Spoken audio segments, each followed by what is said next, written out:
जी आज कोंडली विधानसभा में हमारे बहुत ही कर्मठ और नौजवान प्रत्याशी इंजीनियर सन्नी कुमार जाटव जी के प्रचार में मुझे आने का मौका मिला है। इसके लिए मैं भाई सन्नी कुमार जी का और इनकी पूरी टीम का बहुत बहुत धन्यवाद करता हूं।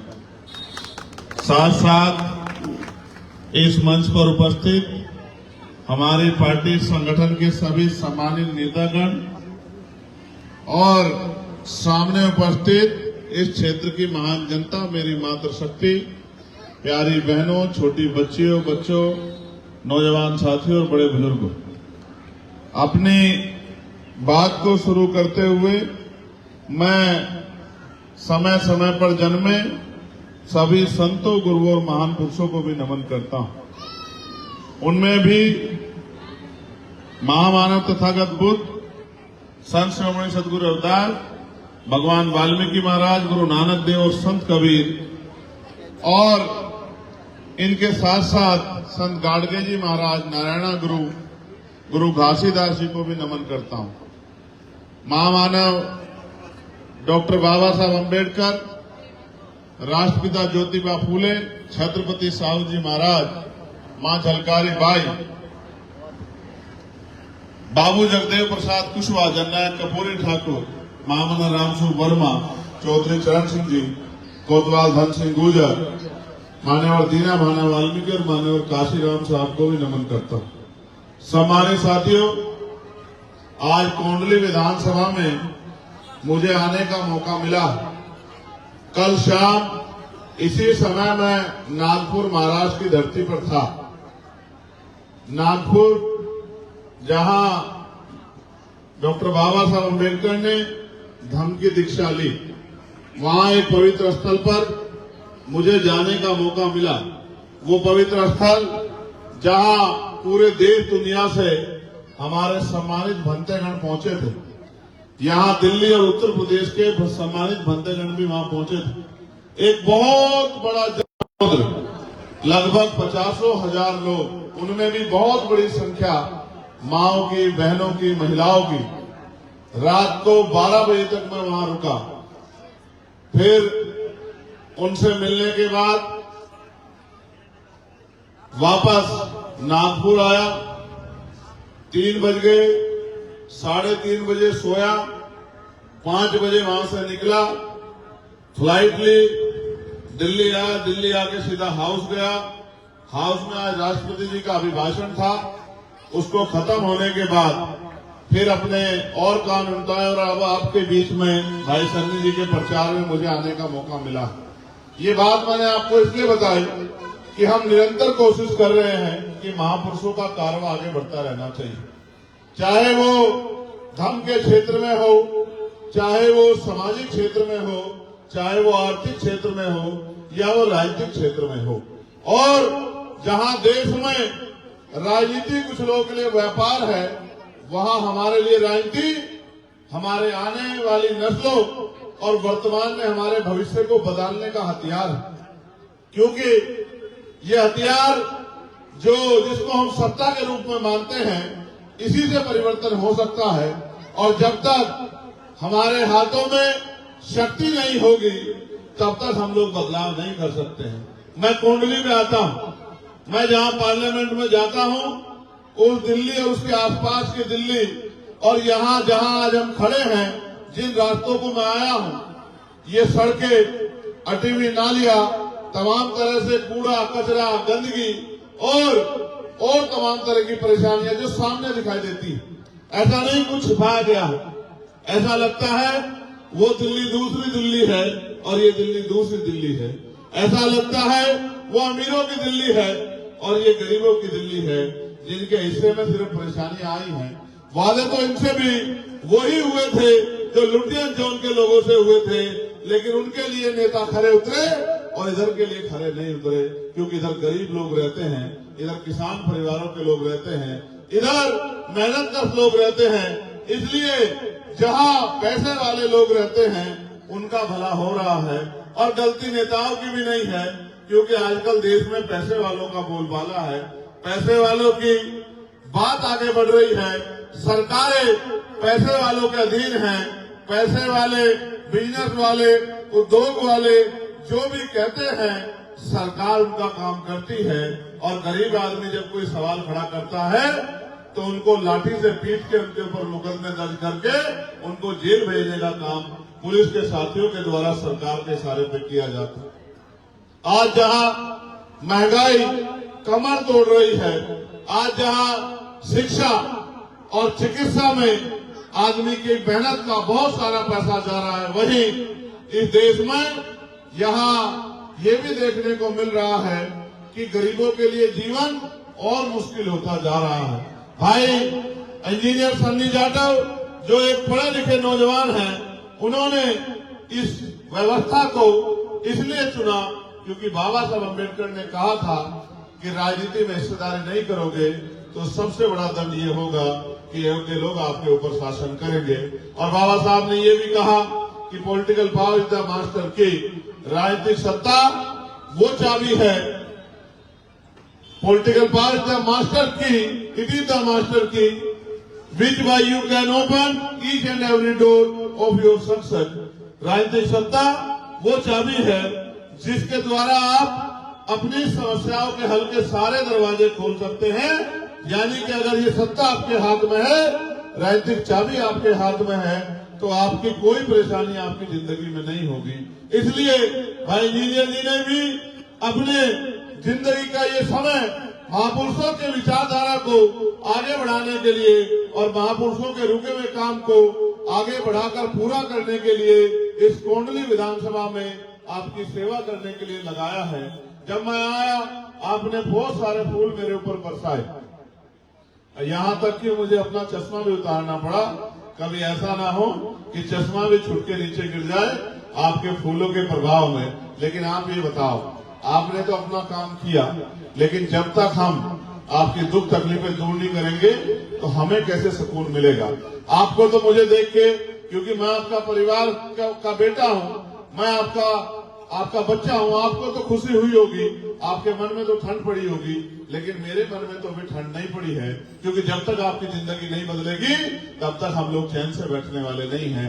जब तक आपके गरीबी, बेबसी और परेशानियों के आंसू नहीं सूखेंगे तब तक हम लोग चैन से बैठने वाले नहीं हैं। और मैंने आपको कहा कि जहाँ एक तरफ पैसे से सत्ता और सत्ता से पैसा, जहाँ एक तरफ पैसे के आधार पे राजनीति हो रही है, वहाँ मैं और मेरे जैसे बहुत सारे लोग इस देश में महापुरुषों के कारवा को आगे बढ़ाने के लिए जनता के बीच जाकर वोट की शक्ति को अपने हिस्से में लेकर और वोट की शक्ति से ताकत बनाकर आपकी समस्याओं का हल करने की कोशिश कर रहे हैं। हालांकि आप ये भी जानते हैं, 1 साल पहले मैं सड़कों पर लड़ता था, जहां भी देश में किसी भी गरीब, शोषित किसान, मजदूर, महिला बहनों पर अत्याचार होता था, उनकी आवाज उठाने का काम करता था। लेकिन आपके आशीर्वाद से, और मैं धन्यवाद दूंगा हमारे नगीना के लोग भी यहाँ वहां से निकलकर प्रचार में आए हैं, नगीना के लोगों का भी मैं धन्यवाद दूंगा कि उनके आशीर्वाद और आपके आशीर्वाद से मुझे लोकसभा में जाने का मौका मिला है। और इस बात से ये बात स्पष्ट हुई कि रानी के पेट से राजा जन्म नहीं लेगा, राजा वो होगा जिसको आप वोट से चुनकर भेजोगे। आपने सबको नेता बनाया, उन नेताओं ने बड़ी बड़ी बातें की, लेकिन चुनाव के बाद 5 साल तक आपको नेता शायद ना मिले होंगे, या ये भी आप समझिए कि उन नेताओं ने आपसे जो वादे किए होंगे उनमें से एक भी वादा शायद पूरा ना किया होगा। तो जैसे आपने मुझे ताकत देके पार्लियामेंट में भेजा, आप यहाँ बैठे हर एक शख्स गवाही दे सकता है जो पार्लियामेंट सुनता है कि देश में अगर कहीं किसी पर जुल्म होता है तो चंद्रशेखर आजाद पार्लियामेंट में उसकी आवाज उठा के सरकार से जवाब मांगने का काम करता है। और तो ये शक्ति भी मुझे आपने दी कि आपने मुझे महापुरुषों के विषय में संघर्ष करके जानकारी दी। मुझसे बड़े बड़े सीनियर लोग यहाँ बैठे हैं, हमारी माताएं बहनें यहाँ बैठी हैं। आप पहले से बाबा साहब अम्बेडकर के आंदोलन को, आप पहले से माननीय काशीराम साहब के आंदोलन को चलाते आ रहे थे। हम तो आपसे सीख के इस आंदोलन को आगे बढ़ाने के लिए मैदान में आए हैं। लेकिन आज आप ये महसूस करके देखिए कि आज भारतीय संविधान की वजह से मेरे जैसा प्राइमरी स्कूल के हेडमास्टर का बेटा प्रधानमंत्री जी के सामने आंख से आंख मिला के आपके लिए सवाल कर सकता है। ये शक्ति संविधान ने दी है, लेकिन संविधान ने जब शक्ति दी है तो इस शक्ति का प्रयोग भी हमें करना आना चाहिए। आज हमारी उंगली में ताकत है, हम जिसे चाहे कुर्सी पर बिठा दें और जिसे चाहे कुर्सी पर उठा के जमीन पर पटक दें। आज आपके पास वो ताकत है कि बड़े बड़े पैसे वाले, बड़े बड़े धनियों से, बड़े बड़े महलों वाले, बड़ी बड़ी गाड़ियों वाले जो हेलीकॉप्टर हवाई जहाज में घूमते हैं, चुनाव के बीच आपकी गली बस्तियों में आते हैं, आपको भाई बहन, चाची, ताई, बुआ, भाई भतीजे, बड़े भैया, पता नहीं कितने नाम से पुकारते हैं, आपके घरों में बैठते हैं, सर पे हाथ रखवाते हैं, बड़ी बड़ी बातें करते हैं, आपके बीच खाना खाते हैं और मीठे मीठी बातें करके आपको आपकी वोट को, जो कीमती वोट है, जो बाबा साहब अम्बेडकर के 4 बच्चों कुर्बानी से मिली है, इस वोट को अपने खेमे में लेने का प्रयास करते हैं। हालांकि आप ये भी जानते हो, जिन्होंने हजारों साल आपकी परेशानियों की तरफ मुड़कर नहीं देखा, वो अब चुनाव के बाद या चुनाव के समय, क्योंकि उनकी जरूरत है, उनका टाइम है, उनको आगे बढ़ना है, वो आपकी बस्तियों में, गलियों में आ रहे हैं, तो वो आपके फायदे के लिए नहीं आ रहे हैं, वो अपने फायदे के लिए आ रहे हैं कि वोट आपका लेंगे और काम अपना करेंगे, वोट आपका लेंगे और घर अपना भरेंगे, और चुनाव के बाद फिर आपको एहसास होता है कि हम तो ठगे गए हैं। मैं बात आपको इसलिए कह रहा हूं कि बाबा साहब ने तो वोट की शक्ति दी थी, हम उस हथियार का सही प्रयोग नहीं कर पा रहे हैं, इसलिए इस देश में तमाम तरह की परेशानियां हमारे ऊपर बुलंद हैं। मैं आपसे अपील करता हूं कि इस बार अपनी वोट का प्रयोग किसी दूसरे को जिताने के लिए नहीं, खुद को जिताने के लिए करें, अपनी समस्याओं को हराने के लिए करें, अपनी शक्ति बनाने के लिए करें।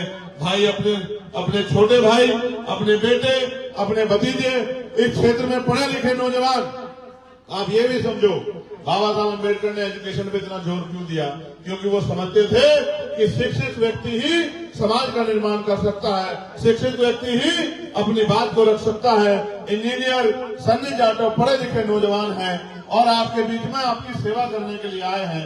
अगर आपने इनके सर पे हाथ रखा और इनको वोट की ताकत से आगे बढ़ने का मौका दिया, तो मैं आपको विश्वास दिला के आता हूं कि फिर आपको किसी के आगे हाथ नहीं फैलाना पड़ेगा, क्योंकि आपकी समस्याओं को, लड़ाई को लड़ने का काम भाई सन्नी जाटव जी आपका बेटा भाई बन के करेंगे। और आप जानते हो, बेटा भाई कभी परिवार से दूर नहीं रहता। इसलिए मैं ज्यादा लंबी चौड़ी बात नहीं करता, मैं आपसे फिर कहना चाहता हूं इन 2-4 बातों के साथ। जैसे यहां आम आदमी पार्टी की 10 साल से सरकार है, आम आदमी पार्टी के लोग कह रहे हैं कि हम 2100 रुपए महिलाओं को देंगे। कह रहे हैं नहीं कह रहे हैं? कह रहे नहीं कह रहे हैं? तो मैंने परसों ही पंजाब में फोन करके, जहां उनकी सरकार है, पूछा कि यहां भी इन्होंने कहा था कि हम 2000 रुपए देंगे, मिल रहे नहीं मिल रहे, 3 साल हो गए। तो पंजाब की महिलाओं ने कहा कि भैया ठेंगा मिल रहा है, यहाँ कोई पैसा वैसा नहीं मिल रहा, चुनाव खत्म हो गया, अब नेता ढूंढे भी नहीं मिलते। फिर मैंने हरियाणा में फोन किया, मैंने उनसे पूछा कि भाजपा वाले कह रहे हैं हमें सरकार बनानी है, तो भाजपा वाले कह रहे हैं कि हम आपको 3000 रुपए देंगे। 3000 बोल रहे हैं ना? 3000 2500 कितने बोल रहे हैं? नहीं, महिलाएं बताइए, इनको ज्यादा पता है। 2500। तो मैंने इनसे कहा कि भाई हरियाणा में फोन मिलाओ, यहाँ भाजपा की सरकार है, ये भी पक्का कर लो। तो मैंने हरियाणा में फोन किया, तो मैंने पूछा कि बहन जी क्या 2500 रुपए मिल रहे हैं? तो उसने कहा 2500 रुपए छोड़ो साहब, 25 रुपए भी नहीं मिल रहे हैं। तो मैंने कहा तो बहुत बुरी बात है। फिर मैंने कहा 500 वाला सिलेंडर तो मिल रहा होगा, जो भाजपा कह रही है 500 का सिलेंडर देंगे। तो उन्होंने कहा साहब 931 रुपए का सिलेंडर मिल रहा है। तो मैंने कहा, फिर मैंने मोदी जी से कहा कि मोदी जी एक बार उत्तर प्रदेश की तरफ भी देख लेना, वहां भी आप 500 का सिलेंडर दे रहे थे, वहां भी आपने नहीं दिया। आप हरियाणा में भी दे रहे थे, आपने वहां भी नहीं दिया। आप उत्तराखंड में भी दे रहे थे, आपने वहां भी नहीं दिया। आप राजस्थान, मध्य प्रदेश में भी आपकी सरकार है, आपने वहां भी दिया। तो कब तक लोगों को झूठी बातें बोलकर ठगते रहोगे? ये आपके पास अगर वोट की शक्ति नहीं होती तो कोई पैसा आपको नहीं मिलता। ये आपकी जेब काटने वाले लोग आज अपने फायदे के लिए आपको पैसा देने की बात कर रहे हैं। और मैं आपको याद दिलाना चाहता हूं, जब हम गांव में रहते थे, तो जब गांव में प्रधानी के चुनाव होते थे, याद करो, तो जो पैसे वाले लोग हैं जिनके पास वोट नहीं होती थी, वो क्या करते थे? वो चुनाव से 2-1 दिन पहले रात के अंधेरे में आके अपनी जेब में थैला लेके आते थे, झोला लेके आते थे और लोगों से कहते थे पैसा ले लो, हमें वोट दे दो। होता था नहीं होता था? लेकिन वो अवैध काम था, गैर कानूनी था। जो विपक्षी प्रत्याशी लड़ रहा था वो पकड़ता था कि वे पैसे वालों को पकड़ो जो पैसा बांट रहे हैं। अब ये काम लीगल हो गया है, अब ये काम ऑनलाइन हो गया है। अब सीधा पैसा दो और वोट लो। बताओ ये वोट की खरीदारी है या नहीं है? बताओ बताओ, खरीदारी है या नहीं है? बताओ। और बताओ, बाबा साहब के बच्चे क्या वोट बेचेंगे अपना? ये बाबा साहब अम्बेडकर ने वोट हमें बेचने के लिए नहीं दिया, ये गुलामी से मुक्ति के लिए दिया, ये इज्जत सम्मान की जिंदगी के लिए दिया है। इसलिए वोट का सौदा करने वाले लोग कभी आपके जैसे नहीं हो सकते। वो बाबा साहब का नाम इसलिए लेते हैं कि आपकी भावनाएं बाबा साहब के साथ जुड़ी हैं, वरना बाबा साहब का सम्मान कितना अन्य पार्टियों ने किया और कितना आज की पार्टी कर रहे हैं, ये आप और मैं सब जानते हैं। क्योंकि बाबा साहब का सम्मान उनका नारा लगाने से नहीं होता, बाबा साहब का सम्मान उनके विचार पे चलने से होता है, उनके विचार को आगे बढ़ाने से होता है। रही तीसरी पार्टी, अब उसको मैं क्या कहूं, वो तो इतने बुरे हाल में है कि उसके ऊपर कुछ कह के तो समय खराब करना है, इसलिए मैं उस पर समय नहीं खराब करना चाहता। मैं तो जानता हूं 1-1 मिनट कीमती है। मैं आपसे अपील करता हूं कि अपने और अपने बच्चों के भविष्य के लिए और महापुरुषों के आंदोलन को आगे बढ़ाने के लिए जो कर्ज हमारे ऊपर है उसको उतारने के लिए इस बार हमें सबको मिलके खुद को जिताना है और केतली का बटन दबाना है। और 5 तारीख को जब हम वोट डालने जाए तो हम याद रखें, ये वोट हमारी शक्ति है, इसको दुश्मन को नहीं देना है, इसको अपने हाथ में लेना है और इस शक्ति के जरिए परिवर्तन करके दिखाना है। बताओ, मदद करोगे नहीं करोगे? देखो, आप मुझे देके और समय समय पे जिसने भी आंदोलन का नेतृत्व किया, आप सपने बहुत देखते हो कि भाई ये आदमी आ गया है, अब हमारी जिंदगी बदल जाएगी। बड़े गौर से सुनना, आप सपने बहुत देखते हो कि भाई अब हमारा ये आदमी आ गया है, अब हमारी जिंदगी बदल देगा। बताओ कैसे बदलेगा? जब आप उसका साथ नहीं दोगे, जब तक आप उसको मजबूत नहीं करोगे, जब तक आप उसको शक्ति नहीं दोगे, जब तक आप उसकी बात के साथ नहीं खड़े होंगे, तो वही क्या बदल के दिखा देगा। इसलिए मैं आपसे कहता हूं कि ना इधर ना उधर, दोनों हाथों को ऊपर उठा के और 5 तारीख को आंखें बंद करके नहीं, आंखें खोल के कौन सा बटन दबाना, जरा दोनों हाथ उठा के बताओ, नहीं जोर से बताओ। और आखिरी बात के साथ मैं अपनी वाणी को विराम दूंगा। आपकी जेब में फोन होंगे, है या नहीं है? आज तो हर घर में 3-3-4 फोन